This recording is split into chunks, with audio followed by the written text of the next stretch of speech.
Well, hello, class. Let's begin with, for this first week, with chapter one. And you can download the PowerPoints and read your ebook from Flat World and Principles of Management, and we can kind of work through this together. Um, this particular week, we want to focus on chapters one and two. So let's look at some of the objectives of chapter one. And of course, this is the introduction to principles of management. And some of the important things in this chapter to consider are, who are managers? Uh, why do organizations need managers? Um, can you imagine an organization without managers? What are some different types of managers and how do they differ from one another? Um, you may be working right now, and we want to ask ourselves what types of managers do you prefer to work for personally? In this chapter two, it's chapter one, but in this chapter also, you want to reflect on Mintzberg's 10 managerial rules. Know what they are and which have you personally held, if you could think of any?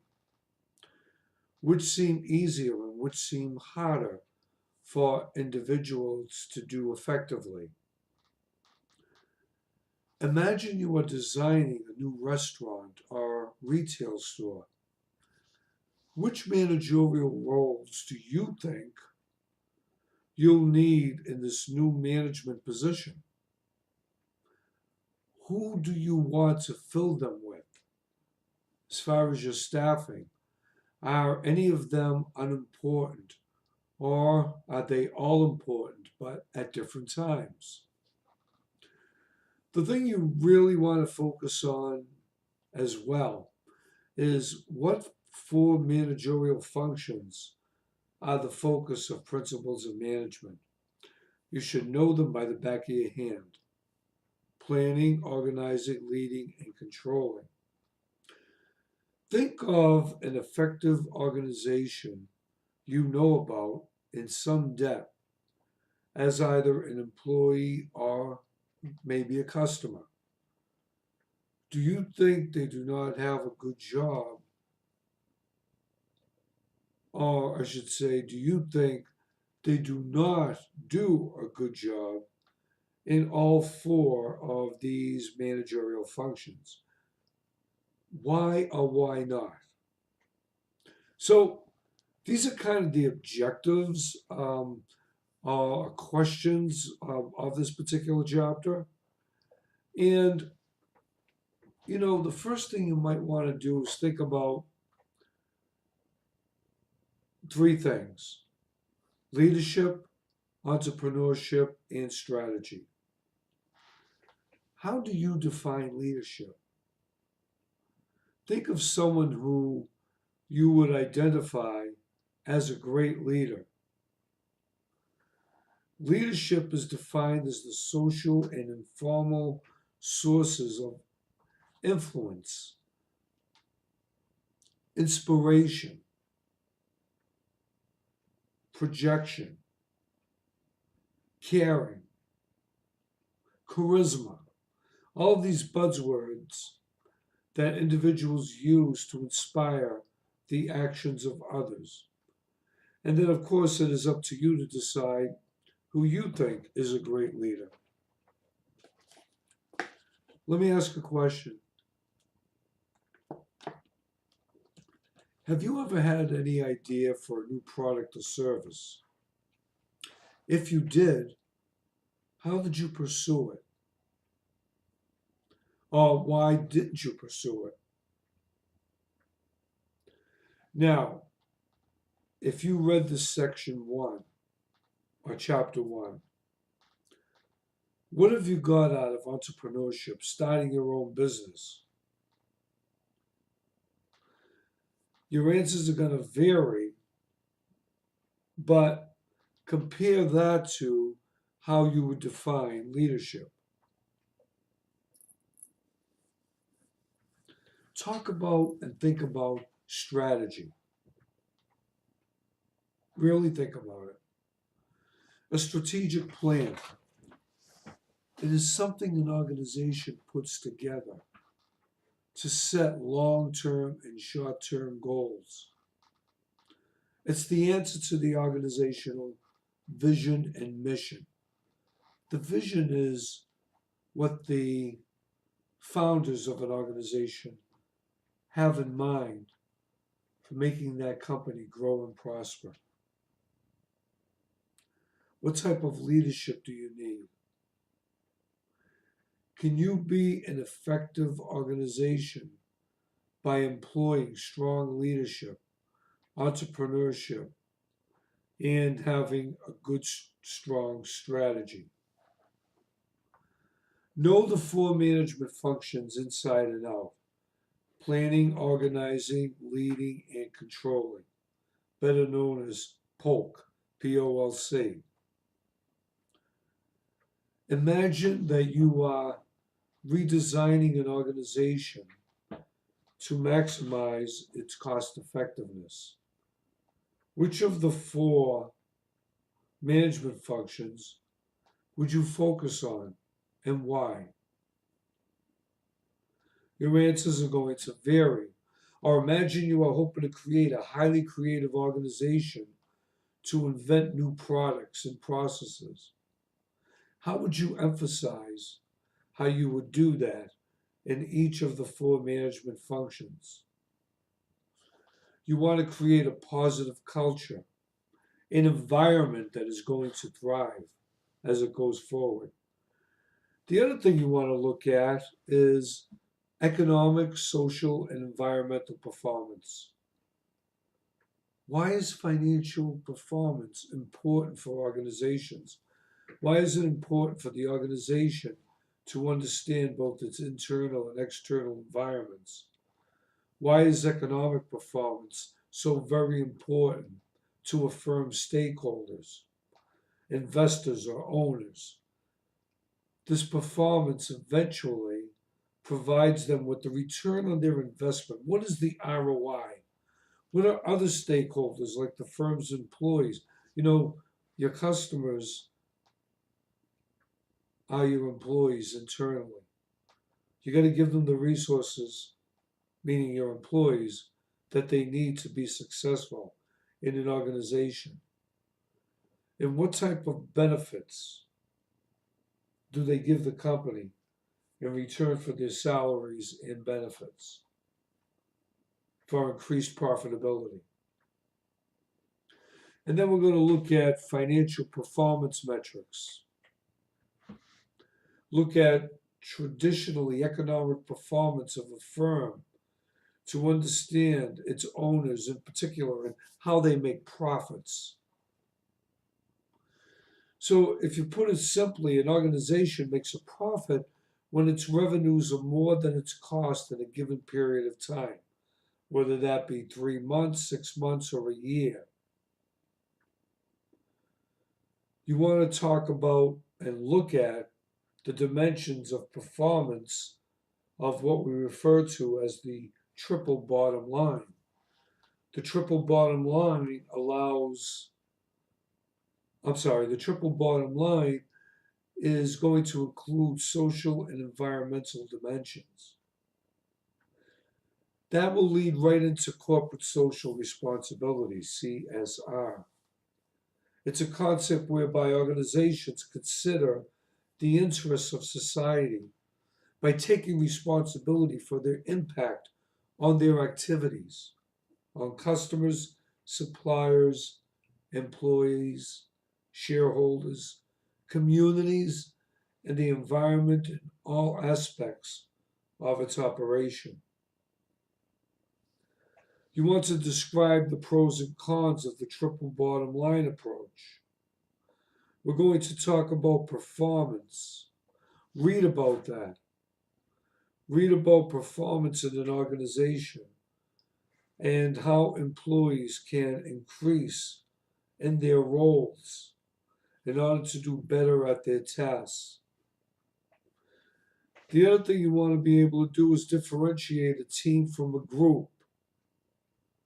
Look at how, if you have a learning organization, look at what are some of the preferred learning styles. Different people learn different ways and excel different ways. What target learning issue could you use to experiment with the Gauge, Discover, Reflect framework? This is in your book. And look at what a core business strategy is. Every business has a core of what it's trying to accomplish, and that's usually in line with the organizational mission. So that's kind of what you're looking at when you read chapter 1, and again, go along with your PowerPoints as well.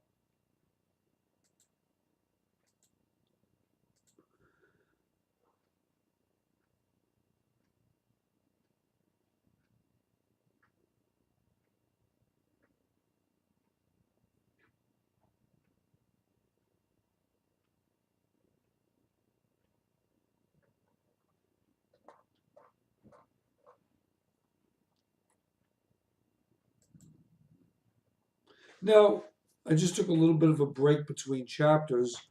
Now let's take a look at chapter 2. And what is chapter 2 about? Well, very simply, chapter 2 is going to be about some of the most important facets, the most fascinating facets of management.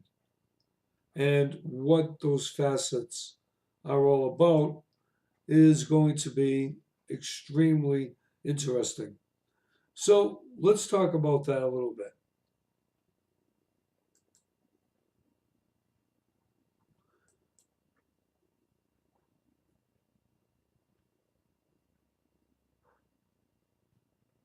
I'm just lining up my chapter readings, if you just bear with me a second.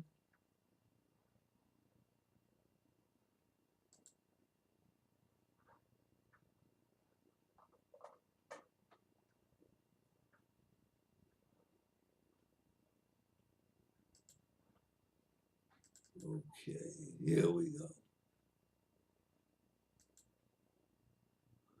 Sometimes these things don't always line up the way you want. Okay, here we are. Chapter 2 is on history, trends, globalization, and ethics. Again, following along with your PowerPoints. So, what are going to be some of the important objectives of this chapter? The first is what goals seem to dominate early management principles? Why do you think this is the case? You're going to look at some of the industrial behaviorists, such as Henri Fayol. Fayol's principles of management from 1911, often considered the father of scientific management.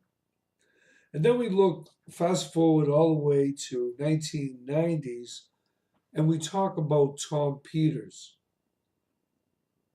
Interesting. What do you think accounts for the differences in the management styles between the two? The third objective is, are there any jobs today for which time and motion studies might make sense? Back to the Fayol days in the 1900s, the beginning of the, really, the true beginning of the industrial um, complexity, production lines, and so forth. Would any of the skills need to be taught here as well? So, how would you put some of the ideas of 1990s into practice? What aspects of Polk, remember, planning, organizing, leading, and controlling, would be most likely to change based on what you have learned in this particular chapter. So, in contemporary principles of management, what commonalities do you see between organizations and social movements? You're going to be looking at contemporary management theory. When you look at corporations of becoming more like social movements and taking on more performance than they used to. Like things were made by hand and now they're done by mass production. Um, Companies now in the 21st century are doing more outsourcing than ever. And a lot of social movements can contract out tasks like lobbying and fundraising. We do a lot of social media these days. How would you use a social network to help with specific tasks, such as helping new employees to adjust to the organizations that they work in? Do intra organizational social networks inspire employees, or do they create more problems than they're worth? What is your position on that? How could social networks help managers plan, organize, lead, and control?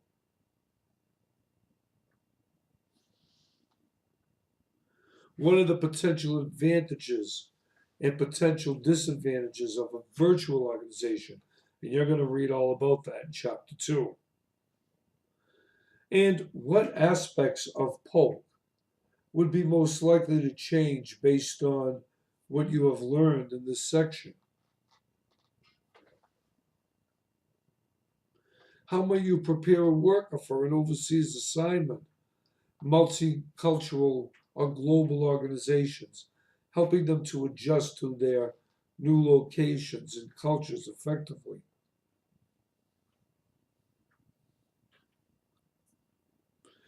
The other thing we're going to talk about, think of some companies that had gone out of business and gone into serious ethical problems. I'll tell you why the Sarbanes-Oxley Act, for those of you that are in accounting fields, know that that's mandated these days by accountants and lawyers because of what happened at Enron. There are consequences to unethical behavior. Not too long ago, we had the Wells Fargo scandal that went all the way back to the CEO, who was questioned by Congress. Say you were writing a code of ethics for your company, what would you include in that code? In times of economic downturn, is ethical behavior, is it a luxury or a mandate?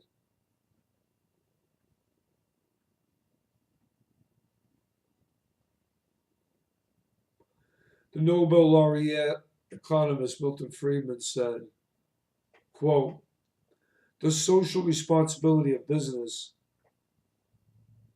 is to increase its profits. Do you agree with this view? Why or why not?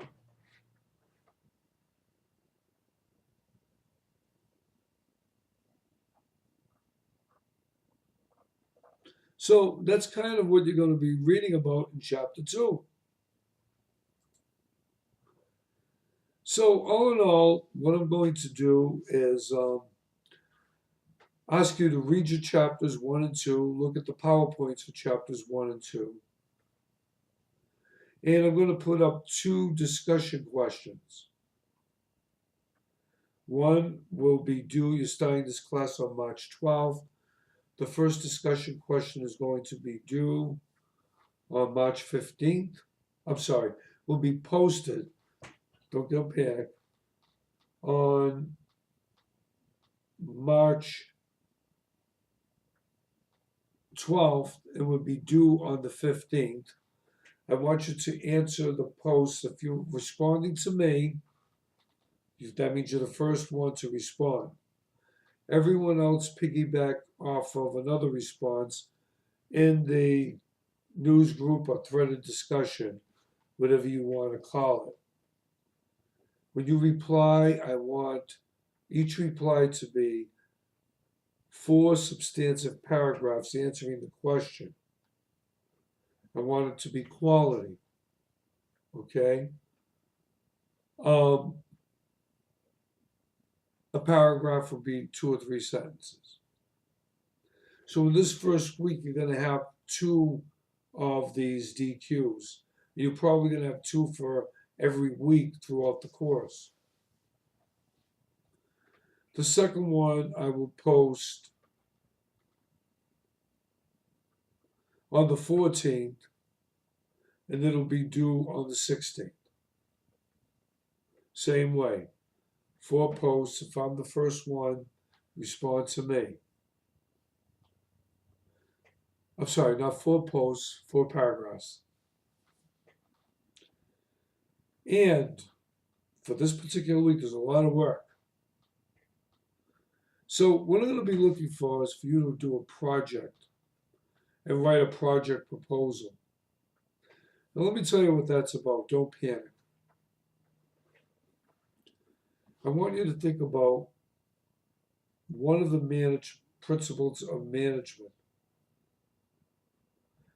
And I want you to write a proposal about a company that you want to start as an entrepreneur, and how you might write a business plan for that. Again, don't panic. What I'm looking for is an introduction to the proposal. So what I need you to do is write a hypothetical before you even think of a company name or anything. Hypothetical is nothing more than if I ask you to do something, or I'm interested in something, this is what the results will be before I actually go ahead and do the research. Okay? So, for example, say I was interested in learning how Apple draws its strategic plan. The limited scope of your paper will be based on how far you want to go into it. Make sure that you're able to do something that's going to be maybe 5 or 6 pages long in an essay at the end of your project. And honestly, I don't want you to look at more than one aspect of a large company if you're going to do one. So say you were take one of the 4 management functions, take the company you're interested in. Say you're interested in Apple, but you're interested in this strategic plan. What do you want to do? And in this strategic plan, you might say, I think that, hypothetically, no pun intended, I think that Apple needs to do a lot more research in developing a more less expensive, user-friendly smartphone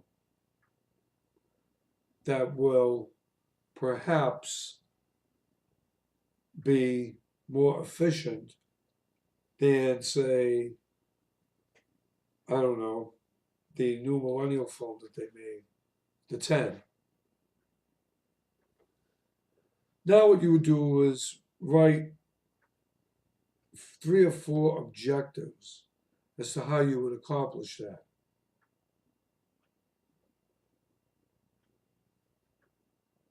Now, you're looking at a company.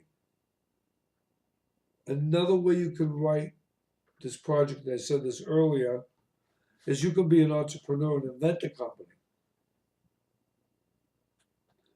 That means that you would want to know how the planning, organizing, leading, and controlling is going to work as an entrepreneur. So, what's your hypotheses? I think I could start a very successful laundry business if I was in the right demographic area. Okay? Well, that's a very vague, very ambiguous concept, but the point is, how would you go about doing that? So you might want to take the planning function where you're starting it yourself as an entrepreneur and write a strategic plan for that. Okay? So, because through planning, you write your strategic plan. So, you would basically write that hypothesis. So, whether you're looking at an existing company or you're writing about entrepreneurship, think of what you want to write about and how you're going to go about doing it. That is all I'm going to ask you to do for this first week when you write an introduction to your report. Next week, we'll go into a little bit differently, talk more about it. So, what I'm looking for is for you to develop a hypothesis, write 4 or 5 points of how you would accomplish your hypothesis, whatever it is you want to do. And then, where would you get your resources of worship? Where would you get your resources of research? Oh, I said worship. Would you get them from the internet? Would you look at other companies that are doing something similar? Would you get them from your books, your lecture notes? I'm looking for 4 or 5 sources that you might use to get your information. Now, that's all I'm asking for in the first week, and that shouldn't be more than a page. Okay? So you're going to have your 2 hypotheticals. Your 2 DQs, your introduction to your paper. You're going to read chapters 1 and 2, and you're going to study your PowerPoints. Okay? So good luck with everything, and that's what you're going to start on March 12th. Now, if you pull up the syllabus, you know my cell, 617-842-2856 if you need help. Good luck in your new week and our first week of management.